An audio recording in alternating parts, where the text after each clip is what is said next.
Evelyn Harper, a 68-year-old widow, lived in a modest split-level home in Maple Grove, Minnesota, a suburban town known for its tight-knit community and tree-lined streets.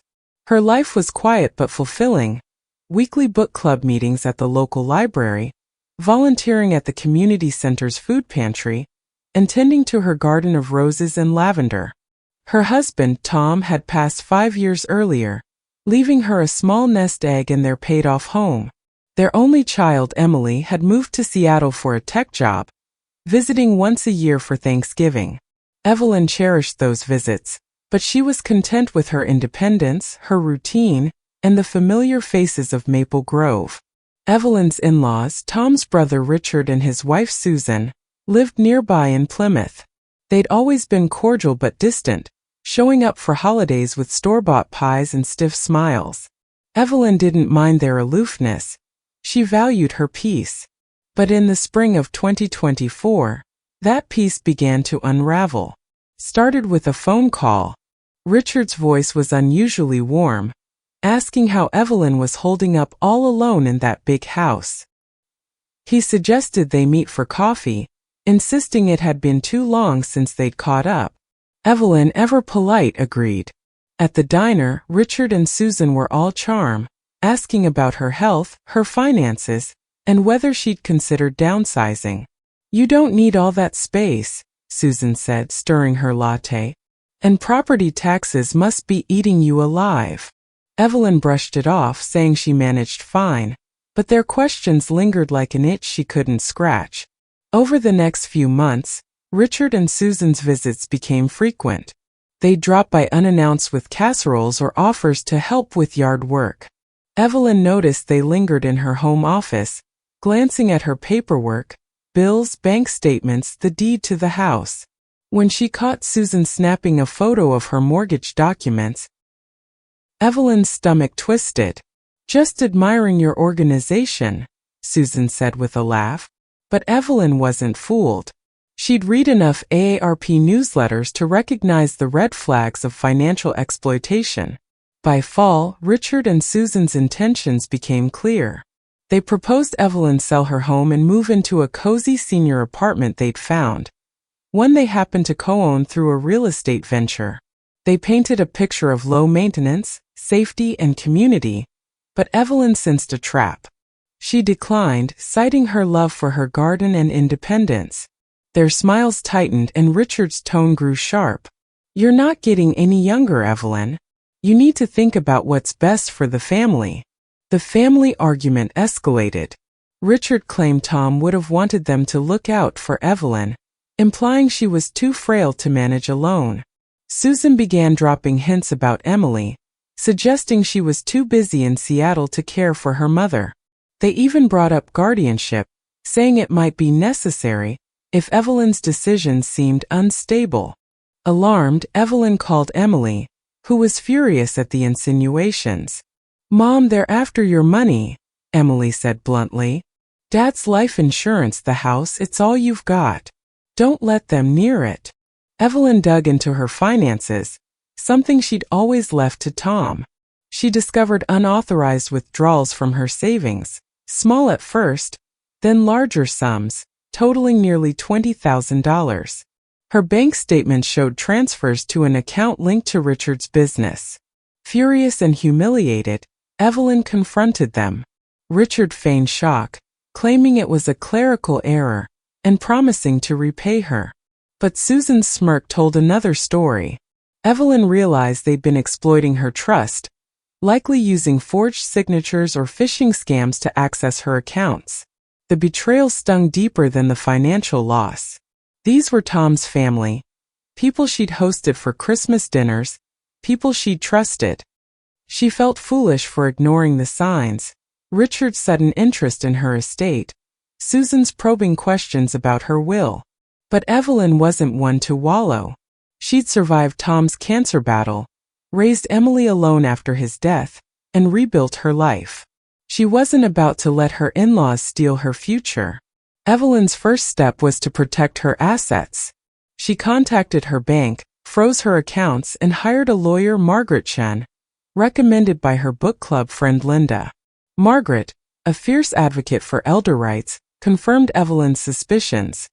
Richard and Susan's actions pointed to financial elder abuse, a growing issue in the U.S., with over $36 billion lost annually according to the National Center on Elder Abuse. Margaret filed a police report and began building a case, advising Evelyn to document every interaction with her in-laws. The legal process was daunting. Richard and Susan lawyered up, claiming Evelyn was confused and paranoid, even attempting to file for guardianship to control her finances. They spread rumors in Maple Grove, painting Evelyn as a lonely widow losing her grip. Neighbors whispered at the grocery store, and Evelyn felt her community slipping away. But she refused to hide. She attended a local seminar on elder abuse hosted by the Minnesota Elder Justice Center, where she learned about her rights and connected with other victims, mostly women, many betrayed by family. One woman, Clara, shared a story eerily similar to Evelyn's. Her son-in-law had siphoned her savings under the guise of helping with bills. Clara's courage in speaking out inspired Evelyn. "They think we're weak because we're older," Clara said. "But we're tougher than they know." Evelyn nodded, feeling a spark of resolve. She wasn't just fighting for herself. She was fighting for women like Clara, for every senior silenced by shame or fear. Evelyn's case gained traction. Margaret uncovered evidence of Richard's shady real estate dealings, including forged documents tied to Evelyn's accounts. The police charged Richard and Susan with fraud and identity theft, and a judge denied their guardianship petition, citing Evelyn's mental clarity and financial competence. The courtroom victory was bittersweet. Evelyn recovered only half her stolen funds, but she protected her home and independence. The ordeal left Evelyn changed. She couldn't return to her quiet life, not when she knew how many others were suffering. At the Elder Justice Center, she enrolled in a volunteer training program, learning to advocate for victims of financial abuse. She joined support groups, sharing her story with women who felt trapped by manipulative relatives. Her warmth and candor made her a natural leader. "I was ashamed at first," she'd tell them. "But shame is what they count on. Speak up and they lose their power." Evelyn's advocacy grew beyond support groups. She partnered with the local library to host workshops on spotting scams, teaching seniors how to secure their finances and recognize red flags like unsolicited help or pressure to sign documents. She worked with AARP volunteers to distribute guides on elder rights, emphasizing practical steps. Check bank statements monthly, use two-factor authentication, and never share passwords.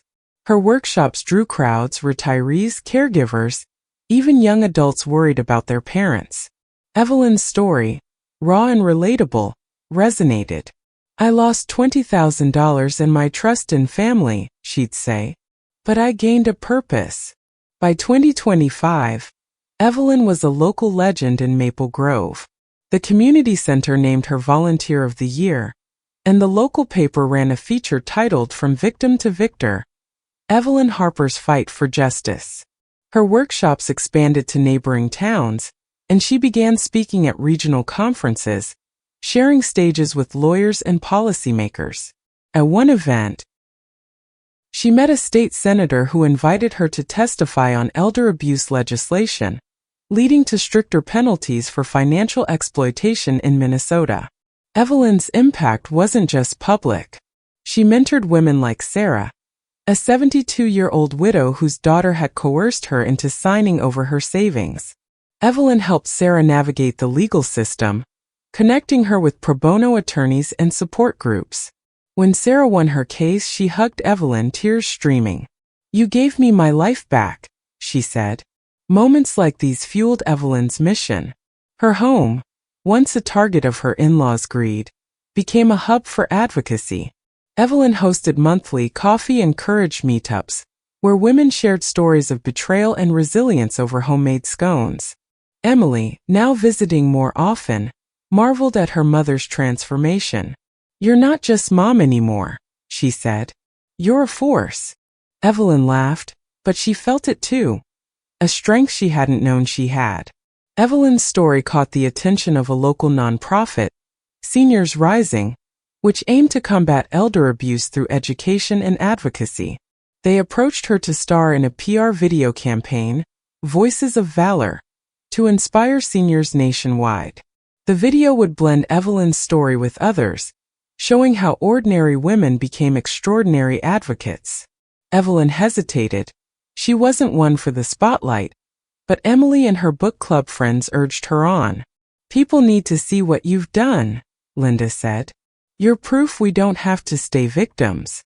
The video shoot took place in Maple Grove, capturing Evelyn in her element, speaking at a workshop, laughing with friends at her coffee meetup, and tending her garden, a symbol of her reclaimed life. The director, a young filmmaker named Mia, focused on authenticity, letting Evelyn's warmth shine through. In one scene, Evelyn looked into the camera and said, "They tried to take my home, my money, my dignity, but I took back my voice. You can too." The line became the campaign's tagline. Paired with resources like the National Elder Fraud Hotline, 855-303-9470, and AARP scam prevention tools.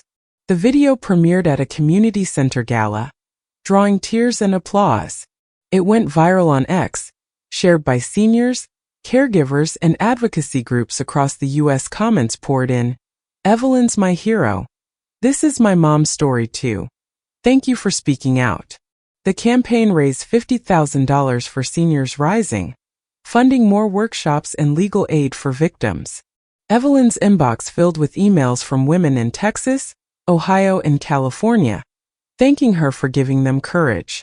Evelyn's life was no longer quiet, but it was richer than ever. Her garden bloomed brighter, her home buzzed with purpose, and her community saw her as a beacon.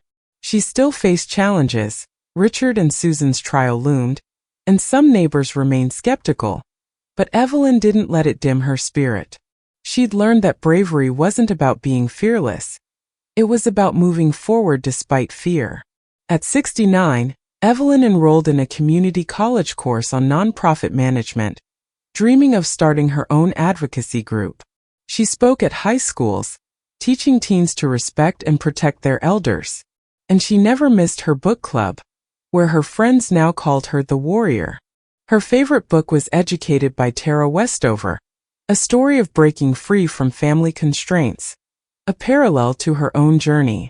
One evening, as Evelyn pruned her roses, Emily called from Seattle. "Mom, I'm so proud of you," she said.